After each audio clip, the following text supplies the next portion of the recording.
So you're watching the news or reading Facebook and see how a cruise passenger fell off a cruise ship because that's so easy to do, right? Thanks to the lazy reporting of mainstream media outlets that cover passengers going overboard, you're probably in for a surprise. So imagine you're on a cruise ship deck enjoying a pina colada and minding your own business when there's a banana peel right there in front of you, but you don't see it. You step on it, your legs start flailing like Scooby-Doo, and that sends you head over heels as you fly off the side of the cruise ship in a free fall that was utterly unavoidable. Because myth number one, you can fall off a cruise ship.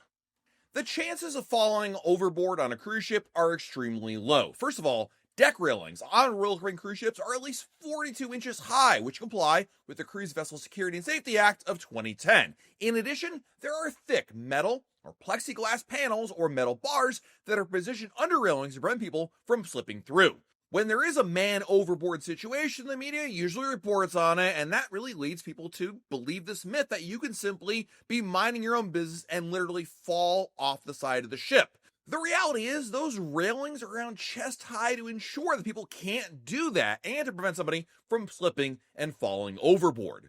I'm going to be real with all of you. There's only two ways you can go overboard on a cruise ship. Number one, if you're doing something you're not supposed to be doing, like climbing over that railing or trying to get on top of something, etc. Basically doing something you're not supposed to do or being somewhere you're not supposed to be.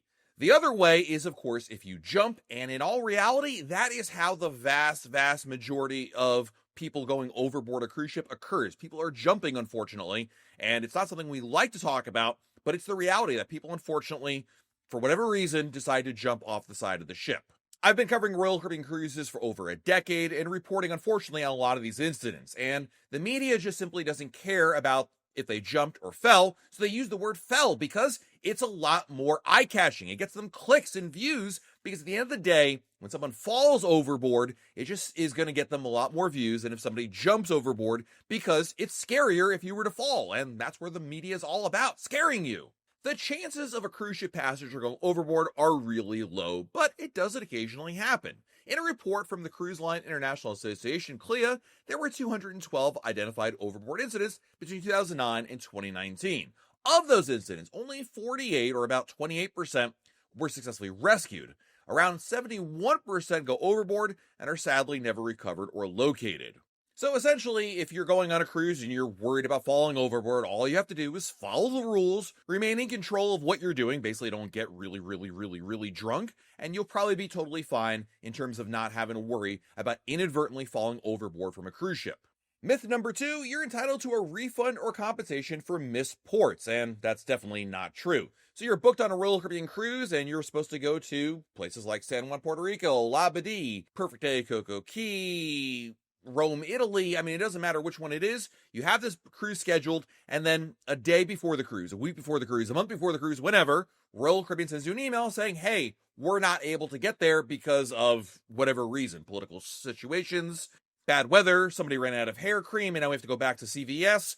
It doesn't matter. The bottom line is you're not going in the itinerary that you thought you were going to go to. This may come as a shock, but the best analogy I can give you is that cruising is a lot like the very end of Willy Wonka and the Chocolate Factory, in which Willy Wonka informs Charlie that he's entitled to nothing. You lose, good day, sir. It's not quite that verbose, but you kind of get where I'm going with this. When you book your cruise, you agreed to the cruise contract, and I promise you that you did agree to it. If you booked on Royal Caribbean's website, there was a checkbox you had to agree to. We booked with a travel agent, you clicked a different checkbox, but trust me, this is something that everybody does. And in that cruise contract, it says the carrier, which in this case is Royal Caribbean, may deviate from any scheduled sailing and may otherwise land passenger and or property at any port. And they list all sorts of reasons why that could be the case. But the bottom line is, you are not entitled to visit any of the ports that you actually booked your cruise for. That is the plan. And to be fair, Royal Caribbean wants to deliver on that plan. This is really good customer relationships, right? You want to deliver on the product that you're offering to your customers. And trust me when I tell you that Royal Caribbean truly does want to deliver the itinerary that you booked. But there could be all sorts of reasons why you can't go on a particular port or the itinerary has changed completely. Things like hostilities, blockages, weather conditions, labor conflicts, strikes, technical issues with the ship itself, congestion, docking difficulties, medical emergencies, pandemics, public health emergencies, national or regional emergencies. You get where I'm going with this. There's a lot of reasons why. And quite frankly, all those reasons and many more are why Royal Caribbean may deviate from that itinerary. They're going to try their best to get there, but in a situation where they can't, then they're going to change the itinerary, and they probably don't owe you anything. There are some exceptions, like, obviously if the cruise were to be completely canceled or there was a mechanical breakdown that resulted in the sailing being shortened, that's a different story. But what I'm talking about are situations where you can't visit the port of call that you were scheduled to visit. And a lot of people get upset about it. I understand why. I'm not saying they're wrong to be upset, because you really wanted to go to St. Thomas, or you really wanted to go to whichever port it is, and you had your heart set on it, you had these great plans already there.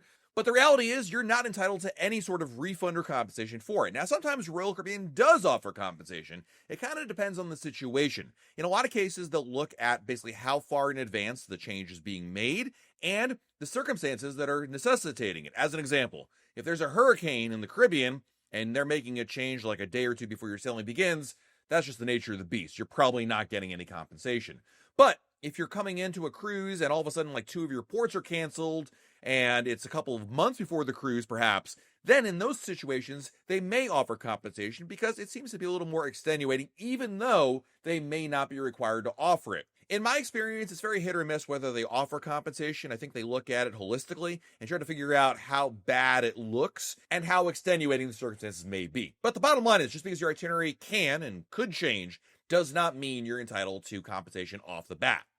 Myth number 3, you're in international waters, you can do anything you want, or this law doesn't apply to me, etc. However you want to look at it. Despite that Simpsons episode where Homer steals Mr. Burns' yacht and goes out in international waters and has chimp fights, that's not really how it works. First and foremost, there's this thing called maritime law, which does apply to and supersedes when you're outside like U.S. territory or any other country for that matter. But more importantly, you're also subject to Royal Caribbean's rules. You are a guest of Royal Caribbean, and going back to that cruise contract, you agreed to certain things. International maritime law requires that cruise ships take every possible measure to provide safe passage. But if something does go wrong, they're still required to report it to places like the FBI and local authorities. But beyond that, even basic things are still regulated by Royal Caribbean because you agreed to that contract when you agreed to go on this ship. And there are rules in place. You look through all the guest procedures that are there, but you definitely agreed to play by Royal Caribbean's rules. And that includes things like, as an example, smoking marijuana is not allowed on Royal Caribbean. It does not matter where you are or what the local laws are where you live. When you're on a Royal Caribbean cruise ship, smoking marijuana is not allowed. When that ship returns to local waters, like you head up to Bermuda or you're in Mexico, then you're subject to the local laws that are there because you're in their territorial waters. But even when your cruise ship goes 24 miles from any coastline and you're on the high seas or international waters, then you're subject to the cruise ship's registered country. So as an example, if your cruise ship is registered in the Bahamas, then you're subject to Bahamian law. In practical terms, and I'm not a lawyer, so please don't take this as legal advice, if you commit a crime, you're going to be subject to the local laws of whichever country you happen to be in and which jurisdiction you fall under. But if you break Royal Caribbean's rules, then you're subject to Royal Caribbean's rules, and obviously they can kick you off the ship, ban you from the cruise line, etc. Myth number 4, cruise lines don't care about the environment. Inevitably, you may see some reports out there about cruise ships dumping things overboard and fines that have been handed down for these environmental pollution issues. And we're not here to dispute those things that legally happen, because occasionally either mistakes happen or certain officers thought they were going to get away with it. Regardless of that fact, cruise lines have been doing a lot to clean up their act, literally and figuratively, and more importantly, they've committed to reaching net zero carbon emissions by 2050. Now, and cruise lines and cruise ships are not environmentally friendly. I don't think anyone's ever going to say that they're green by any means, but they are moving in that direction to make things better. They've already outfitted their smokestacks with scrubbers to filter particulates from the exhaust they produce. And the newest ships are running on better fuels like liquefied natural gas. Not to say that LNG is clean, but it's cleaner than the traditional diesel fuel that cruise ships use. It's not the golden ticket yet, but it is in the direction they want to move into. Then you look at what the ship is doing itself. Number one, they really try not to throw anything overboard, and that is part of their policy not to do that. Also, they've been really working on reducing food waste, and they have new systems in place to carefully track fuel efficiency, food waste, and track engine usage. All this is really meant to reduce the environmental impact that cruise ships have. Not to mention, cruise ships also produce their own potable water for use on board, and they make sure they can recycle as much as humanly possible. It's amazing, actually, if you ever take a behind-the-scenes tour on a cruise ship to see how much effort is done and how much gets reused. Anything from food scraps to some of the water waste and everything else in between. In addition to all that, Royal Caribbean really tries to be a steward of the places they visit. Great example of this is the work they're doing at the Royal Beach Club Paradise Island, which is the new beach club opening in Nassau in later this year. Now, in that particular situation, they're clearing a lot of land, and that might look like a bad idea, but they're obviously going to plant a lot of these plants back. But what's interesting is that there were a lot of invasive species of plants that were on that land when they discovered it. So number one, they're removing those. And number two, they're replacing them with native plants. It's a very small microcosm of what we're talking about here, but there is a bigger commitment. Royal Caribbean wants these places that they're visiting to be there for future generations because they are going to be bringing future generations there. It's in their own best interest to clean these areas, protect coral, and do what they can to make sure these places are preserved. And our last myth today is that cruise ships leave people behind. So, I am sure you've seen articles, videos, and reports of somebody on a pier, on their knees, shaking their fists at the air because the cruise ship left them behind. Now, to be fair, this is not so much as a myth as it is an unreality. Basically, it can happen. People can get left behind, but it is extremely uncommon. The only way to get left behind by your cruise ship is if you fail to return by the all aboard time, and in my experience, flagrantly fail to return by the all aboard time. What I mean by this is when cruise ships dock at any particular port, they give you an all aboard time. It's like a curfew, and they're saying you need to be back on board by this time. And as long as you're back on board, you're good to go. The all aboard time is not a surprise. It's something that is clearly announced, posted in your app, on a digital cruise compass. There's even a sign when you walk off the ship right there what time it is. You can ask the crew members. I mean, it is given to you in a number of different ways. All you need to do is set your watch or cell phone to ship time and know when to return. This is most important if you're doing tours on your own. Now, if you book a Royal Caribbean excursion, they promise they'll get you back on board the ship. But remember, in a lot of cases, the Royal Caribbean excursions will just bring you back to the port area. It doesn't actually mean that you need to walk straight back to the ship, but that is one of the nice benefits of it, that at least they will work with the ship if they were to be delayed, which is a nice benefit, that the ship will wait for them, or at least Royal Caribbean will get you back on the ship at the next port or something like that.